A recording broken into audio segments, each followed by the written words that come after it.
Hello दोस्तों, मैं आप सभी का स्वागत करता हूं आपके अपने हिंदी स्टेनो चैनल में। दोस्तों, आप हमारा टेलीग्राम ग्रुप ज्वाइन कर लीजिए, जिसमें आपको रोज़ाना की मैटर की पीडीएफ आसानी से मिल जाएगी, जिसका लिंक डिस्क्रिप्शन में दिया हुआ है। तो अब डिक्टेशन स्टार्ट करते हैं। डिक्टेशन स्टार्ट होगी 5 सेकंड बाद। स्टार्ट। अध्यक्ष महोदया जी, सन 1948 में जब मैं उत्तर प्रदेश वन विभाग का प्रमुख अध्यक्ष था, मैं तराई का दौरा कर रहा था और ठीकाला नामक स्थान में ठहरा हुआ था। ठीकाला रामगंगा के किनारे घोर वन में एक रमणीक स्थान है। पत्थरों को टकराती हुई रामगंगा की स्वच्छ धार बगले से केवल दिखाई ही नहीं देती, प्रत्युत वहां से सुनाई देती है। सायंकाल को जंगल के जीव जंतु इस नदी में पानी पीने आते हैं। इस जंगल में बाघ व भालू ही पाए जाते हैं। यह जंगल बहुत ही घना है। जंगली जानवरों के भय के कारण कोई भी आदमी शाम के 6 बजे के बाद घर से नहीं निकलता। मेरे साथ लंदन की प्रसिद्ध लेखिका श्रीमती मेनिन ठहरी हुई थी। उस समय भारतवर्ष के वनों में भ्रमण कर अपनी पुस्तक की सामग्री एकत्र कर रही थी। थोड़े दिन मेरे साथ रहने के बाद जब मेनिन जाने लगी तो मैं उन्हें रामनगर रेलवे स्टेशन तक पहुंचाने गया।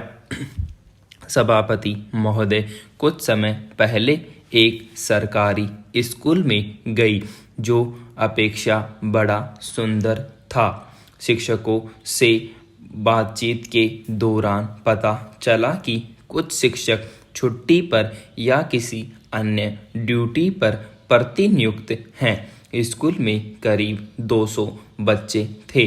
मैंने कहा कि यह खुशी की बात है कि यहाँ इतने बच्चे हैं, वरना कुछ स्कूल लगातार कम होते बच्चों की संख्या से जूझ रहे हैं। इस बात पर उन्होंने कुछ नज़दीकी स्कूलों के नाम लेते हुए बताया कि वहाँ तो बच्चे ही नहीं हैं, जबकि हमारे स्कूल में जगह की कमी है, जिसकी वजह से कई बच्चों को दाखिला देने से मना करना पड़ा।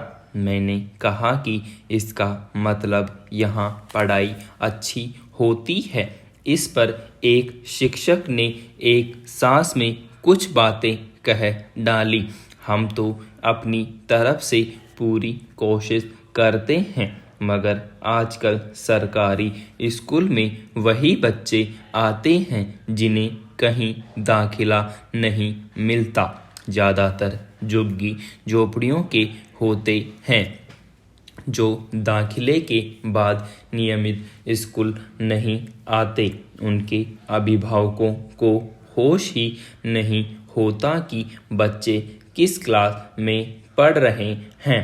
दिन में काम करते हैं, शाम को शराब पीते हैं, लड़ाई झगड़ा करते हैं और सो जाते हैं। बस यही है उनकी दिनचर्या।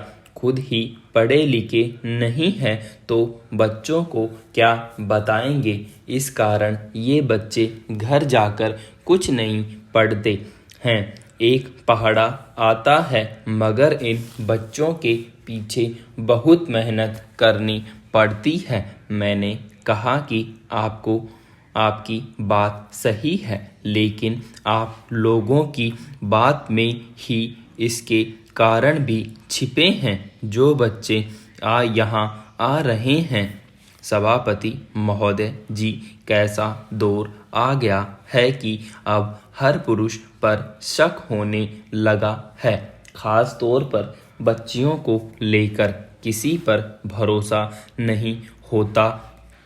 किसी की भी बच्ची हो, उसकी सुरक्षा जरूरी है, लेकिन किसी को आहत करना शायद ठीक नहीं।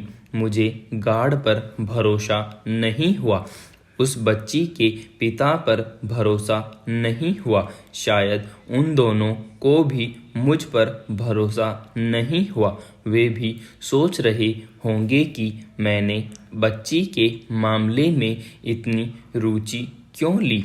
हम भरोसे के संकट से जूझ रहे हैं। फिलहाल शायद इसका कोई हल नहीं है। कौन है इसका जिम्मेदार? कौन है? भरोसा बहुत मुश्किल से बनता है और बहुत आसानी से टूट जाता है। आज भरोसे की क्रूरता से तोड़ा जा रहा है।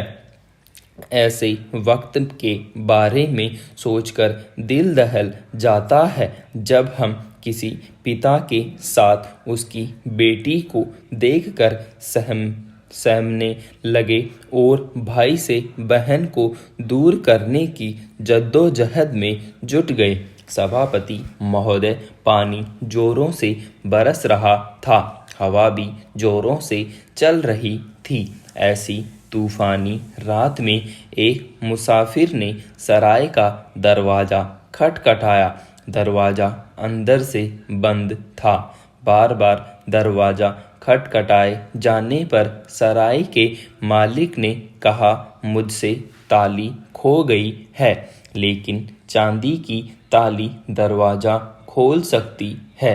मुसाफिर उसका मतलब समझ गया और 1 रुपया दरवाजे से नीचे डाल दिया। सराय वाले ने दरवाजा खोल दिया और मुसाफिर अंदर आ गया, लेकिन वह रुपया वापस लेना चाहता था। थोड़ी देर बाद उसने कहा, मैं अपना बटुआ बाहर भूल गया हूँ, क्या आप वहाँ से ला देंगे? सराय वाला बटुआ लेने बाहर गया। मुसाफिर ने दरवाजे की चटकनी अंदर से लगा दी। जब सराय वाला बिना बटुआ लिए वापस आया तो उसे दरवाजा बंद मिला। सराय के मालिक ने दरवाजा खोलने के लिए कहा, मुझे दुख है। मुसाफिर ने कहा, मुझसे ताली खो गई है, चांदी की ताली ही दरवाजा खोल सकती है।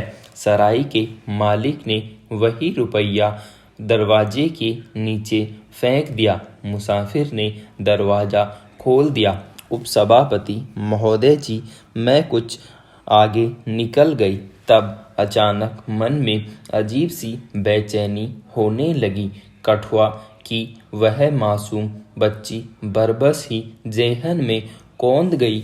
आशंका से मन कांप उठा। मैंने बच्ची को जहां छोड़ा था उसी ओर तेजी से लौटी। बच्ची और गार्ड दोनों वहां नहीं थे। मैंने आसपास मौजूद लोगों से उस बच्ची के बारे में पूछा तो उन्होंने दूसरी ओर जाने का इशारा किया। मैं उस ओर भागती हुई गई। थोड़ी दूर जाने पर गार्ड दिखाई दिया, पर बच्ची उसके साथ नहीं थी। मेरे मन में आशंका पैदा हुई। दौड़कर गार्ड के सामने पहुंची और आंखें तरसते हुए बच्ची के बारे में पूछा। उसने हैरानी से मेरी ओर देखा और पिता का हाथ थामे जा रही बच्ची की ओर इशारा किया। मैं सकपका गई और चुपचाप वहां से आगे बढ़ गई।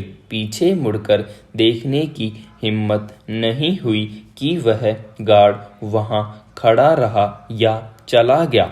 अध्यक्ष महोदय, पुरुष और नारी के सहयोग से ही समाज का निर्माण होता है। इनमें से एक के बिना भी समाज की व्यवस्था सुचारू रूप से नहीं चल सकती। इसीलिए नारी को समाज का अर्धांग कहा गया है।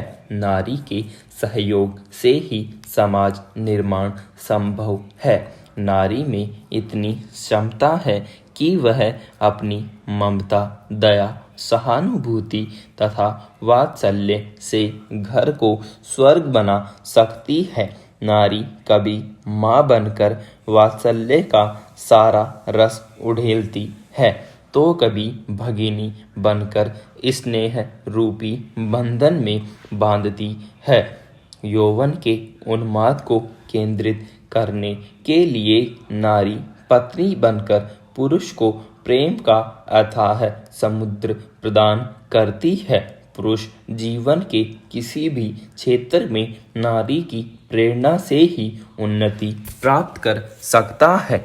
विराम।